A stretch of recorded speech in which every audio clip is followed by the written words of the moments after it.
ओम शांति। आज सुनते हैं प्यारे बाबा की 2 फरवरी की मुरली से दिल में छपने वाली गहराई की बातें। आज की मुरली सारी आत्मा आत्मा आत्मा आत्मा कैसे शरीर के द्वारा कार्य करती है विचार करना हो। छोटी सी आत्मा कितना बड़ा 84 जन्मों का इसमें रोल भरा हुआ है। इसको कहते हैं कुदरत। आत्मा ही देखती है, आत्मा ही सुनती है, आत्मा सब काम करती है। तो बच्चे ये कितना विचार करने की बात है। इसलिए बाबा ने कहा कि बच्चे सदा जो है ये क्या कनेक्शन है, रहती कहाँ है, इसका कनेक्शन क्या है। बिंदी निकल जाए तो कुछ नहीं रहता।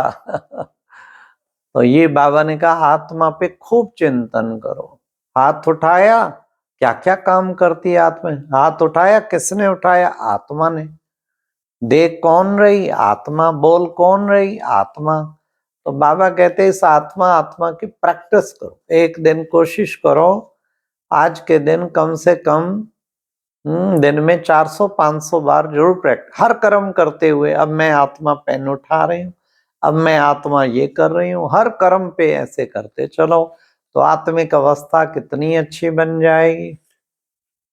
फिर बाबा ने आज कहा कि बच्चे बाप भी बिंदी है तो आत्मा भी बिंदी है। बाबा बिंदी, आत्मा भी बिंदी। हाँ, तो बाबा ने कहा कि बच्चे देखो कल्प कल्प संगम युगे इस भाग्यशाली रथ में मैं आता हूं। बाबा को घड़ी घड़ी पॉइंट्स और रिपीट करनी पड़ती है। बाबा ज्ञान का सागर भी है। फिर बाबा ने आज ड्रामा पे भी बहुत समझाया। 5000 वर्ष पहले हूबहू जो हुआ था वही हो रहा है। 5000 वर्ष पहले शिव जयंती मनाई थी, अब मना रहे, फिर मनाते रहेंगे। ये 5000 वर्ष का चक्कर बुद्धि में हो तो कभी अफसोस हो नहीं सकता, क्योंकि ये ड्रामा बना बनाया है। इसको समझने धारण करने वाले तो बहुत खुशी में रहेंगे। तो बाबा ने कहा कैसे? ये देखो उस ड्रामा में तो 3-4 रोल होंगे, ये तो लगातार 84 जन्मों का रोल भरा हुआ है। तो बाबा ने कहा हर चीज, मक्खी गई समझो पहले भी गई थी। तो बाबा ने विशेष कहा कि हिस्ट्री ज्योग्राफी रिपीट होती है, तुम समझते हो, कोई भी बात नई नहीं है। फिर आज बाबा ने कहा अखबारों में डालो, उन्हें समझाओ, तो वो डालेंगे। मैगजीन में भी घड़ी घड़ी डाल सकते हैं। वेश्याओं का भी उद्धार कर सकते हैं, लंगड़े गूंगे, बाबा ने कहा बेरे, इन सब का, अंधों का भी, अंधों को सुनाई तो देता है ना। तुम बच्चे सबकी सेवा कर। अभी तो हमारे एक भाई है सूर्यमणि मधुबन में, सारे अंध विद्यालय और भी गूंगे भी बहरे भी उन सब की इतनी सेवा 15 साल में की है। वंडरफुल। फिर बाबा ने कहा कि बच्चे, तुम बच्चे जो विशेष क्या करना है, तुम्हें सदैव हर्षित रहना है। कोई तो बच्चे बहुत महीनता से समझाते, जो समझेंगे वो औरों को समझाएंगे। जेल में भी जाके बच्चे सेवा कर सकते हो। अनादि अविनाशी ड्रामा अगर समझा तो फिर औरों को धारण कर जरूर समझाएंगे। फिर बाबा ने कहा कि बच्चे कच्चे जो होते हैं ना, कच्चे, उनको लोग फिरा देते। पक्के निश्चय बुद्धि बच्चों को कोई फिरा ना सके। इसलिए बच्चे जिनकी बुद्धि में बैठता है विचार सागर, मंथन करते हैं, वो दूसरों को जरूर समझाएंगे। ये बच्चे कितनी वैल्यूएबल तुम्हारी पढ़ाई है। अच्छा, ये बहुत आश्चर्यवत विचार सागर मंथन की बातें हैं। तुमको कुछ भी अफसोस नहीं करना, सदैव हर्षित रहना है। फिर बाबा ने कहा आत्मा कैसे प्योर से इम्प्योर से प्योर बनती, ये तुम बच्चे अब समझते हो। पहले पूज्य थे, फिर पुजारी बने। बहुत पॉइंट्स कंठ होना तो फिर तुम समझाते रहेंगे। आज बाबा ने कहा कि तुम बच्चे आत्माएं, तुम आत्माएं वो बनते मनुष्य, मनुष्यों के वकील, तुम आत्माएं आत्माओं की वकील बनती हो। तो बच्चे माया के राज में भूल चूक होती तो फिर सहन भी करना पड़ता। तो जो पूरा नहीं पढ़ेंगे, कर्मातीत नहीं बनेंगे, तो उनको सहन करना पड़ेगा।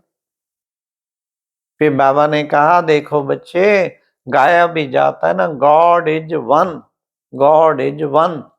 दूसरा गाते हैं, चिंता ताकी कीजिए जो अनहोनी होए। बिल्कुल फिक्स ड्रामा है, तो चिंता किस चीज की करनी है? चिंता तो हो नहीं सकती। फिर बाबा ने कहा ज्ञान तो क्या है? चोब, चोब चीनी अर्थात ताकत की दवा है। फिर आज बाबा ने कहा बाप की याद के सिवाय तुम सतो प्रधान बन नहीं सकते। बाप की याद से ही तुम सतो प्रधान बनेंगे। आत्मा परमात्मा, आत्मा ही परमात्मा को याद करती। सब आत्माएं ब्रदर्स। जिसके पास जितने ज्ञान रतन होंगे उतनी खुशी में रहेंगे, खुशी का पारा चढ़ा रहेगा। फिर बाबा ने कहा कि देखो बच्चे, पिछाड़ी में तुम बच्चे, पिछाड़ी में तो पिछाड़ी को तुमको भाई भाई होकर रहना है। नंगे आए थे, नंगे जाना है। ऐसा ना हो पिछाड़ी में कोई और याद आ जाए, तुम्हारी एक रस्त अवस्था भी पिछाड़ी में ही होगी। फिर प्यारे बाबा ने आज सतयुग की बातें कही कि सतयुग में जानवर तो बहुत खूबसूरत होंगे। फिर बेहद का बाप जो समझाते हैं, ज्यों का त्यों अगर कोई धारण करता है तो बहुत उच्च पद पा सकता है। ज्यों का त्यों धारण करना है, जो बाबा समझाते हैं।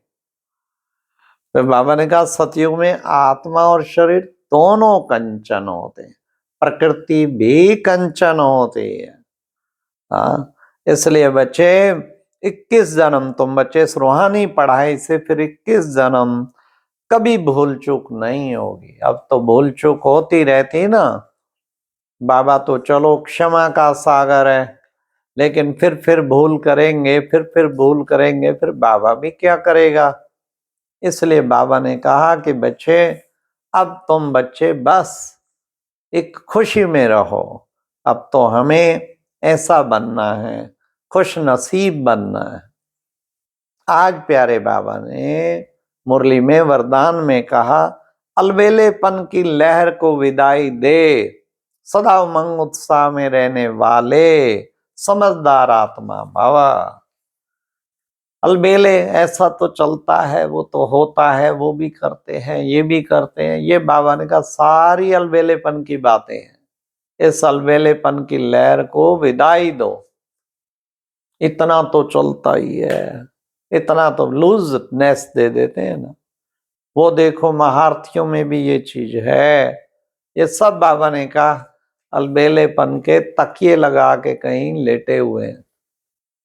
तो ये अलबेलेपन की लहर को विदाई देनी है। और फिर क्या करना? सदा उमंग उत्साह में रहने वाली समझदार आत्मा भाव। उमंग उत्साह से भरपूर रहो, खुद भी रहो, औरों को भी दिलाते रहो, तो उससे सदा भरपूर बन जाएंगे। तुम्हारा उमंग उत्साह कभी कोई कम न कर सके। आज प्यारे बाबा ने स्लोगन में भी कहा वारिस क्वालिटी तैयार करो, तब प्रत्यक्षता का नगाड़ा बजेगा। आप सोचे कोई मैं प्रदर्शनियां खूब लगाऊं, प्रत्यक्षता का नगाड़ा? ना ना ना ना, इससे नगाड़ा नहीं बजने वाला। वैसे तो अच्छा है, चलो कुछ तो करें, सेमिनार करें, कॉन्फ्रेंस करें, प्रोग्राम करें, अच्छी बात है। कितनों का भाग्य बनता, कितने निकट आते, वो भी सेवा बहुत अच्छी सेवा है। लेकिन फिर भी सबके मन में हम इतनी सेवा करते हैं, फिर भी प्रत्यक्षता का नगाड़ा कब बजेगा? वैसे तो टाइम अब आ गया, प्रत्यक्षता होती जा रही है। कितने लोग पीछे पहले तो नाम भी नहीं सुनना चाहते थे, अब ब्रह्मा कुमारी के निमंत्रण पे दौड़े दौड़े आते हैं। तो प्रत्यक्षता का नगाड़ा बजने के लिए बाबा कहते बस तुम वारिस क्वालिटी तैयार करो। अच्छा, ओम शांति। ये थी आज की मुरली से दिल में छपने वाली गहराई की बातें। ओम शांति।